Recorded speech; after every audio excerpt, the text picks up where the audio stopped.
அஸ்ஸலாமு அலைக்கும். எல்லாரும் எப்படி இருக்கீங்க? இன்றைக்கி நம்மளுடைய வீடியோவில் ஒரு புக் ஹால் தான் பார்க்க போகிறோம். நான் அந்த சில புக்ஸ் எல்லாமே வாங்கியிருக்கேன். அது எல்லாமே எப்படி சூஸ் பண்ண எல்லாமே இந்த வீடியோவில் நம்ம பேசலாம். இந்த வீடியோ ஃபுல்லாக பாருங்கள். இப்போ வாங்க வீடியோக்குள்ளே போகலாம்.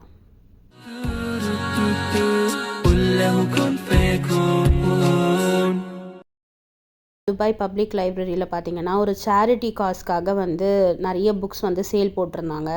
ஃபர்ஸ்ட் நான் போகிறதுக்கு முன்னாடி என்ன சொல்லியிருந்தாங்கன்னா 1 to 20 திரம்ஸ்குள்ளே புக்ஸ் எல்லாமே இருக்குது அப்படின்னு சொல்லியிருந்தாங்க. ஆனால் ஒன்ஸ் அங்கே போனதுக்கு அப்புறம் தான் எனக்கு தெரிஞ்சது நிறைய அரபிக் புக்ஸ் தான் இருந்துச்சு.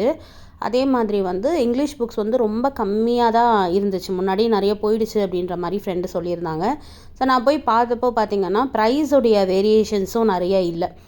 எல்லாமே பார்த்திங்கன்னா 3 திரம்ஸ் மட்டும்தான். எல்லா புக்ஸ் எந்த புக் எடுத்தாலுமே 3 திரம்ஸ் போட்டிருந்துச்சு. ஸோ நான் பார்த்திங்கன்னா நிறைய நாவல்ஸ் இருந்தது. ஸோ அது எல்லாமே நான் அதை பற்றி எதுவுமே தெரியாது ஆக்சுவலாக எனக்கு. ஆனால் நான் எடுத்துட்டேன். ஏன்னா ஒரு சேரிட்டி காஸ்க்காக தானே, நான் நாவலும் படிப்பேன். ஸோ நான் அது எல்லாமே எடுத்துட்டேன். ப்ளஸ் நிறைய செல்ஃப் ஹெல்ப் புக்ஸ் இருந்தது. அகாடமிக் வைஸாக அந்த மாதிரி புக்ஸ் நம்ம சூஸ் பண்ணல. ஆனால் நிறைய இன்ஃபர்மேஷன் இருக்கக்கூடிய நமக்கு அன்றாடம் வாழ்க்கையில் நமக்கு தேவையான நிறைய டாபிக்ஸ் எனக்கு இருக்கவுமே நான் யோசிக்கவே இல்லை. செகண்ட் தாட் வச்சுக்கல. நான் உடனே பார்த்திங்கன்னா நிறைய புக்ஸ் ரொம்ப யூஸ்ஃபுல்லாக இருந்ததுன்னு எடுத்துட்டேன். அதில் நிறைய பார்த்திங்கன்னா ப்ரெக்னன்சி, சைல்டு பர்த், அதுக்கப்புறம் அந்த லாக்டேட்டிங் பண்ணுறது எல்லாமே அது ரிலேட்டடாகவே இருந்துச்சு எனக்கு.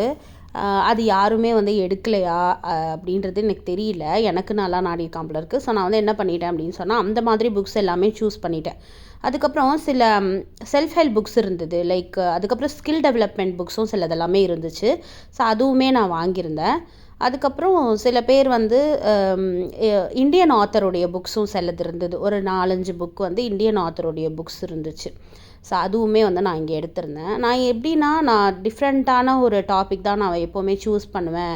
அந்த மாதிரி நிறைய பேர் என்னோடய ஃப்ரெண்ட்ஸ் சொன்னாலும் என்னை பொறுத்த வரைக்கும் புக்ஸ் அப்படின்றது என்ன அப்படின்னா கூகுளில் நம்ம போயிட்டு ஒரு விஷயத்தை தேடி அந்த விஷயத்தை பற்றி தெரிஞ்சுக்கிறது அப்படின்றது இருந்தாலுமே கூகுள் அப்படின்றது ஒரு ஓப்பன் சோர்ஸ். ஓகேவா?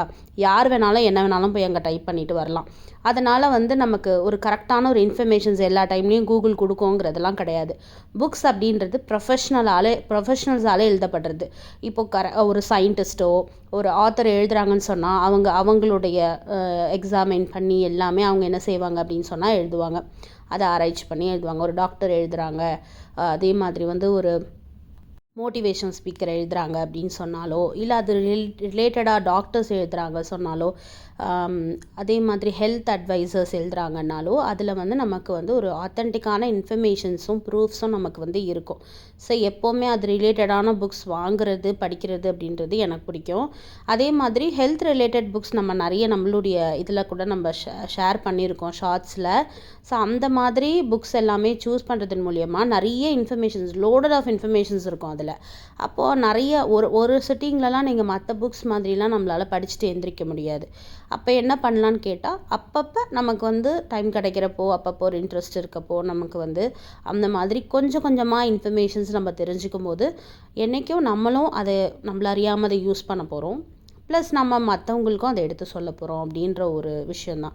ஸோ நான் புக்ஸ் விஷயத்தில் இந்த ஜானர் மட்டும்தான் நான் போவேன், அது மட்டும்தான் ரீட் பண்ணுவேன் அப்படின்றது காலப்போக்கில் என்னுடைய புக்கு படிக்கக்கூடிய அந்த எக்ஸ்பீரியன்ஸில் மாறிடுச்சு.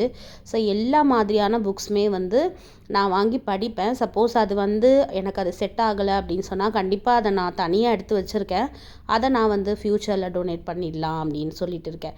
ஸோ சில புக்ஸ் பார்த்திங்கன்னா நமக்கு அது சுத்தமாக செட்டே ஆகாது. நம்ம அதை எக்ஸ்பெக்ட் பண்ணியிருக்கவே மாட்டோம். அது நமக்கானதாக இருக்காது. அதனால் அதில் நமக்கு எந்த இன்ஃபர்மேஷன்ஸுமே இருக்காது. ஸோ அப்படி இருக்க புக்ஸுமே இருக்குது. அதனால் நம்ம புக்ஸை நம்ம ஜட்ஜ் பண்ணவும் முடியாது. ஒன்ஸ் நம்ம அதுக்குள்ளே போனால் தான் நமக்கு தெரியும். ஆனால் என்னென்னா 99% எல்லா புக்ஸுமே ஏதாவது நமக்கு ஒரு ஹெல்ப் இருக்கும். கண்டிப்பாக அதில் ஏதாவது ஒரு மெசேஜ் இருக்கும், எக்ஸ்பீரியன்ஸ் ஷேர் பண்ணியிருப்பாங்க. அது ஒரு கதை புக் இருந்தாலுமே அதில் இருக்கக்கூடிய இன்ஃபர்மேஷன்ஸ், அதில் இருக்கக்கூடிய எக்ஸ்பீரியன்ஸ் எப்படி இருக்குது அப்படின்னு சொல்லிட்டு அந்த ஸ்டோரியிலேருந்து எடுக்கக்கூடியதாக நம்ம பார்க்குறோம். ஸோ அதுதான் என்னுடைய புக் ஜேர்னி. நான் நிறைய வீடியோஸில் அந்த புக் செலெக்ஷன் பற்றி சொல்லியிருக்கேன். ஸோ இந்த வாட்டி நான் ஒரு சேரிட்டி காஸ்க்காக வாங்கின இந்த புக்ஸ் எல்லாமே பார்த்திங்கன்னா இந்த மாதிரி டிஃப்ரெண்ட்டாக அமைஞ்சது எனக்கு ரொம்ப ஆச்சரியமாக இருந்தது. ஏன்னா நான் எந்த எக்ஸ்பெக்டேஷன்ஸும் இல்லாமல் தான் நான் அங்கே போனேன். நீங்கள் புக் வாங்கணும்னு நினைக்கிறீங்க, எந்த புக் சூஸ் பண்ணுறதுன்னு தெரியலன்னு ஒரு கன்ஃபியூஸ் ஸ்டேட்டில் இருந்தீங்க அப்படின்னா இந்த வீடியோ உங்களுக்கு யூஸ்ஃபுல்லாக இருந்திருக்கும்னு நம்புகிறேன். யாராவது உங்களுடைய ஃப்ரெண்ட்ஸ் வந்து எந்த மாதிரியான ஜானரில் புக் ரீட் பண்ணுறதுன்னு எந்த ஒரு ஐடியாவுமே இல்லை அப்படின்னு இருந்தாங்கன்னா கண்டிப்பாக அந்த வீடியோ ஷேர் பண்ணுங்கள். ரீட் பண்ணணும்னு நினச்சிட்டே இருப்பாங்க, ஆனால் எது வாங்கணும் அப்படிங்கிறது தெரியாது. ஒன்ஸ் நம்ம அந்த ஜேர்னி ஸ்டார்ட் பண்ணிட்டோம் அப்படின்னாலே கண்டிப்பாக நமக்கு நிறைய ஐடியாஸ் கிடைக்க ஆரம்பிச்சிரும். உங்கள் எல்லாருக்கும் அந்த வீடியோ யூஸ்ஃபுல்லாக இருந்திருக்கும்னு நம்புகிறேன். உங்கள் எல்லாரையும் இன்ஷா அல்லாஹ் அடுத்த வீடியோவில் பார்க்குறேன். அஸ்ஸலாமு அலைக்கும்.